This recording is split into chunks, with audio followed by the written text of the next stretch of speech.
Hari umugabo basanze yiyahuriye mu nzu muri quartier Gisyo zone Kanyosha commune Muha ku munsi wa gatandatu mwijoro.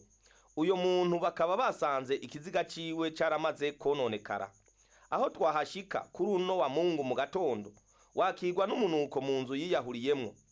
Uyo mugabo yitwa Nkengurutse celestin nkuko twabibonye kuri carte yiwe y'akazi akaba yakorera iradio y'imico kama. Nyumba kumi wa Gisyo twahasanze aratubwira uko babimenye akatubwira nibijanye n'urwandiko basanze yasize yanditse. Uyo yiyahuye asize abana batatu n'umukenyezi, kandi amakuru twakuye ngaho mu Gisyo atubwira neza yuko umufasha wiwe n'abana yari yarabarungitse ku gatumba ahavuka. Ego jewe mu bisanzwe nyumba kumi wo ngaho twabimenye jo nki mu masaha 10 tubibwiwe n'umudame wiwe niwe yaje kuraba umufasha we ngo yaramutelefona ntamwitabe. Amaze kumutelefona ntamwitabe aca arashiduka ati reka nje kuraba ivy'umugabo arimo ko ndamurondera sindamuronka. Aca asanga yari yugaraniye indani cabo muri kufuri ry'inyuma do ku ntuzeye ry'inyuma cabona aravye mu ntuzabona yari yaho. Ego none uyu muntu yarabanye neza n'abantu nta ngorane yarafitaniye n'abantu? Nta muntu yarafitiye ingorane n'imwe, yarabanye neza n'abantu ntiyashwana n'abantu. Eka nta muntu bashwana kabisa, yarabanye neza n'abantu.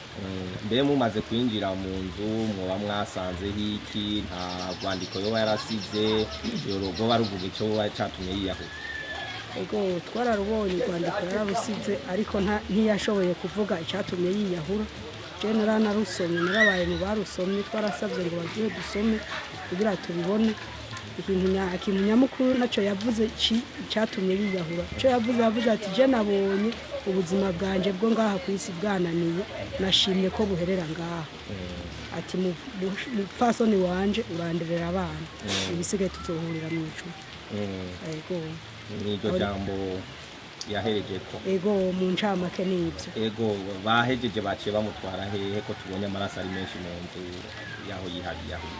Bo mu bisanzwe bamumanuye baciye bamujana muri muri ko yari yamaze kuba nabi.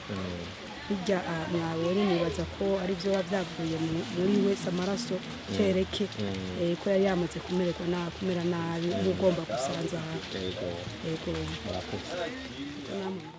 Amakuru twakuye aho mu Gisyo batubwiye ko imbere y'ukwiyahura yari yugaranye hose, no mu gukurayo ikiziga bakaba barinze kumena inzu. Mu kumenya ivy'ugo rupfu nuko umugore wiwe yarinze kuhashika kuko we n'abana bari ruguru ku gatumba aho bavuka.